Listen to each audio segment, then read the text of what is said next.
Seat घोटाले में जो लोग शामिल हैं, राजस्थान में आपने 50 दिन से ज्यादा रोजगार नहीं दिया है। मैं ये कहना चाह रहा हूं, मनरेगा के नाम पर कृपलानी जी, मैं राजस्थान के जनता के दर्द की बात कर रहा हूं। आप बार बार खड़े हो जाते हो, बार बार। मैं माननीय अध्यक्ष जी, मैं निवेदन, आपको इधर आना है, आपको थोड़े दिन में इधर आना है।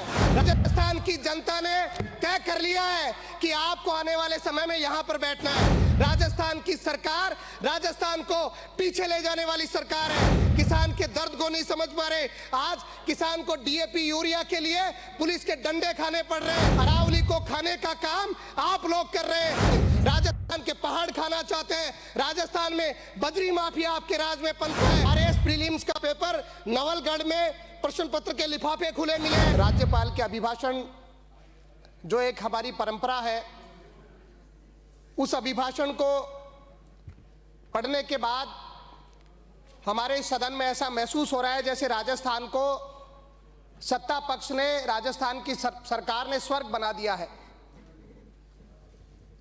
2 वर्ष में 70% वादे जो सरकार कह रही है कि हमने पूरे कर लिए, उस सरकार ने अभिभाषण के माध्यम से जिक्र नहीं किया कि राजस्थान के चिकित्सा की व्यवस्था कैसी हो गई। राजस्थान के सबसे बड़े अस्पताल सवाई मानसिंह अस्पताल के ट्रॉमा सेंटर में जब आग लग करके मरीज मर जाते हैं, जब राजस्थान में बसों में लोग जल करके मर जाते हैं, जब राजस्थान में एक दम पर आकर के अचानक निर्दोष लोगों पर अगर उनको चढ़ा करके हत्या कर दी जाती है, और यहां तक कि माननीय अध्यक्ष महोदय, ऐसे लोग जो हरमाड़ा में जो घटना हुई, जिन लोगों ने अपनी जान दे दी, राजस्थान के मुख्यमंत्री जी ने मुख्यमंत्री सहायता कोष से उन लोगों को 1 रुपए तक की सहायता नहीं दी। मैं आपको कहना चाहता हूं, मेरे विधानसभा क्षेत्र के नजदीक सीपुर गांव के एक बुजुर्ग परिवार, एक दलित परिवार के 4 लोग उस दुर्घटना में चले गए। ये राजस्थान के हालात जिस पर अभिभाषण में कोई चर्चा नहीं। राजस्थान में जो आज ओमआर सीट का घोटाला सामने आया है, उसका कोई जिक्र नहीं। ओमआर सीट में राजस्थान के नौजवानों के सपनों को चूर चूर कर दिया है। जब 12 वर्षों से जो लोग राजस्थान में कर्मचारी चयन बोर्ड आयोग में हैं, उनकी जांच होनी चाहिए, उन पूरे 12 वर्षों की जांच होनी चाहिए, एक एसआईटी का गठन चाहिए। राजस्थान के जो नौजवान है, जो बेरोजगार नौजवान है, आज उसके सपनों को जो एक तोड़ने का काम जिस प्रकार के भ्रष्टाचार ने किया है, मैं सरकार से मांग करना चाहता हूं कि ओमआर सीट घोटाले में जो लोग शामिल हैं, जिन्होंने पिछले लंबे समय से वहां पर रह करके जो घोटाले किए हैं, जो अंक तालिकाएं नंबर बदलने का काम किया है, मैं आपको कहना चाहता हूं कि उस पर एसआईटी गठित करके राजस्थान के नौजवान को न केवल न्याय देने का काम करे, बल्कि जो रोजगार देने की बात आप केवल कागजी आंकड़ों में बताते हो, उसको सार्थकता के साथ आपको सिद्ध करना चाहिए। मैं हमारी जो राष्ट्रीय शिक्षा नीति है उसकी बात करना चाहूंगा। माननीय राज्यपाल के अभिभाषण में गुणवत्तापूर्ण और नवाचारों से युक्त शैक्षणिक माहौल की बात राष्ट्रीय शिक्षा नीति 2020 में कही। मैं माननीय आपसे कहना चाहता हूं, आज एनईपी 2020 की वास्तविक स्थिति ऐसी है कि प्रदेश में जो विश्वविद्यालय है, जहां सेमेस्टर पद्धति बिना कोई तैयारी के लागू कर दी गई। आज पिछले 2 वर्षों में अगर परीक्षा परिणाम की बात करें तो हमारा परीक्षा परिणाम गिर करके 30% तक आ गया है। राजस्थान में जो हमारी छात्राएं हैं, उनकी डिग्री होने से पहले ड्रॉप आउट का खतरा उनको बढ़ गया है। और 2 बार उनको भारी फीस भी परीक्षा फार्मों की महाविद्यालय और परीक्षा केंद्र जो जिस तरीके से आज उनको देनी पड़ रही है। महाविद्यालय केवल शिक्षा के केंद्र नहीं, केवल परीक्षा के केंद्र बन गए। आज महाविद्यालयों में, विश्वविद्यालय में इंफ्रास्ट्रक्चर नहीं है, स्कूल में कमरे ठीक नहीं है। हमें झालावाड़ पीपलोदी की घटना को याद रखना चाहिए। आज राजस्थान में सरकारी स्कूलों के ऐसे हालात हैं कि जर्जर हालात में हमारे वहां बच्चों को बैठना पड़ रहा है। कभी भी कोई दुर्घटना हो सकती है, लेकिन राजस्थान की सरकार उस पर जो अपना ध्यान देना चाहिए, इंफ्रास्ट्रक्चर को डेवलप करना चाहिए। राजस्थान में सरकारी जो स्कूल हैं, जो विश्वविद्यालय महाविद्यालय हैं, उनको ठीक करने के लिए काम करना चाहिए। उनको लेकर के कोई योजना, कोई रोड मैप राजस्थान की सरकार के पास नहीं है। आप कह रहे हैं कि आपके संकल्प पत्र में कहा कि केजी से पीजी तक छात्राओं को आप फ्री में शिक्षा देंगे, लेकिन मैं कहना चाहता हूं कि आप परीक्षा फीस के नाम पर 5,000 की राशि उन छात्राओं से ले रहे हैं, और जो केजी से पीजी जो फ्री शिक्षा की आप बात करना चाह रहे हो, केवल वो ढिंडोरा पीटने का काम कर रहे हो। आप राजस्थान के नौजवान के साथ अन्याय करने का काम कर रहे हो। मैं आपसे कहना चाहूंगा माननीय अध्यक्ष महोदय, जिस तरीके से आपने कहा कि राजस्थान में गिव अप के नाम से जो खाद्य सुरक्षा में इतने नाम हटा दिए गए, मैं कहना चाहता हूं, सीधा कहना चाहता हूं कि आपने जबरदस्ती लोगों के नाम काटे,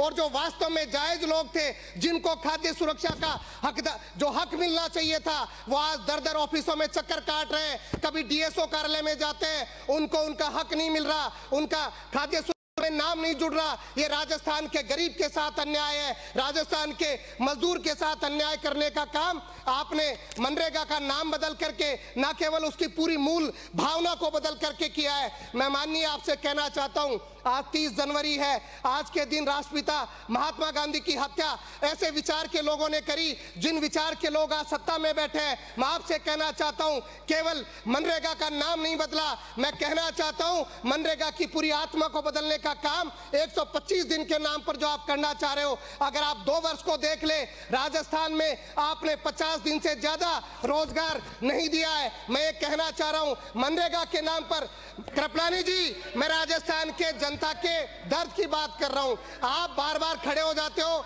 बार बार।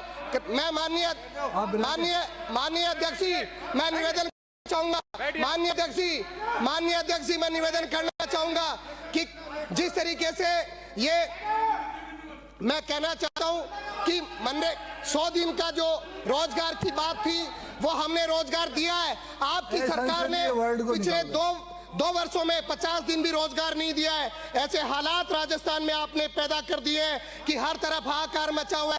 राजस्थान का इंफ्रास्ट्रक्चर ध्वस्त हो चुका है। आज गांव में जाओ, कहीं भी जाओ, तो लोग कहते हैं कि हमारे यहाँ सड़क नहीं है, हमारे यहाँ रास्ते ठीक नहीं है, लोगों को चलने जो अगर करा देंगे। गोपाल जी बैठ जाइए, राजस्थान की जनता का दर्द है, उसको सुन लेने दीजिए। आप लोग नहीं तो आपको थोड़ा समय लगेगा, आपको इधर आना है, आपको थोड़े दिन में इधर आना है, इसलिए आप चिंता नहीं करें, इधर आपको बैठना है।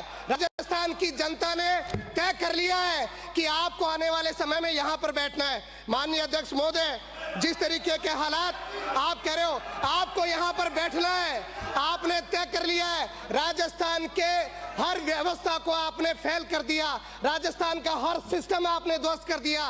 राजस्थान की सरकार राजस्थान को पीछे ले जाने वाली सरकार है। आप पशुपालकों की बात कर रहे हो कि हम अग्रणी जगह पर आ गए। आपको कहना चाहता हूं, आपका क्या योगदान है पशुपालकों में? आपने जो मुख्यमंत्री दुग्ध जो लोगों को संबल मिलने का 5 रुपए जो प्रति लीटर मिलता था, वो भी आप समय पर नहीं दे पा रहे। आप बात कर रहे हो पशुपालक की भले की, केवल आप आंकड़े गिना करके राजस्थान की जनता को बरगला सकते हो, लेकिन जनता आपकी हकीकत जानती है। और आने वाले समय में पंचायती राज चुनाव हो, नगर निकाय के चुनाव हो, जनता आपको जवाब देने वाली है। इसलिए आप तसल्ली से सुने। राजस्थान में जिस तरीके की आप एमएसपी की बात कर रहे हैं, एमएसपी दूर की बात है, आप सही मायने में किसान की बात नहीं सुन पा रहे, किसान के दर्द को नहीं समझ पा रहे। आज किसान को डीएपी यूरिया के लिए पुलिस के डंडे खाने पड़ रहे हैं, आज किसान को जगह जगह भटकना पड़ रहा है, कतार में लगना पड़ रहा है। राजस्थान में ऐसे हालात आप लोगों ने बना दिए, जिसकी वजह से आज राजस्थान की ऐसी दुर्दशा हो गई है। अध्यक्ष महोदय, मैं आपका ध्यान आकर्षित करना चाहूंगा कि जिस तरीके से आपने कहा था कि आप जो वनों का विस्तार कर रहे हैं, आप कागजी वन लगा रहे हैं, अरावली को खाने का काम आप लोग कर रहे हैं। आपकी सरकार अरावली को खाने का काम कर रही है। 20 नवंबर को जो सुप्रीम कोर्ट का जजमेंट आया और 100 मीटर से जो नीचे की जो पहाड़ी को लेकर के आपने बात जो कही, मैं आपको कहना चाहता हूं कि आपने जब स्टे हुआ 29 दिसंबर को, उससे पहले राजस्थान की जनता के सामने हकीकत बताएं कि कितने पट्टे अरावली में आपने जारी करे। आपने ऐसे हालात इस राजस्थान में बनाए हैं। आप पूरी वन व्यवस्था को ध्वस्त करना चाहते हैं, राजस्थान के पहाड़ खाना चाहते हैं। राजस्थान में बजरी माफिया आपके राज में पनपा है, हर प्रकार का माफिया आपकी सरकार में पनपा है। आज कानून व्यवस्था ध्वस्त हो चुकी है। दलित, आदिवासी, हर व्यक्ति के साथ अन्याय, अत्याचार हो रहा है। राजस्थान का ऐसा हाल आप लोगों ने 2 वर्षों में किया है और आप गुणगान कर रहे हैं कि आपने संकल्प पत्र के 70% वादे पूरे कर दिए।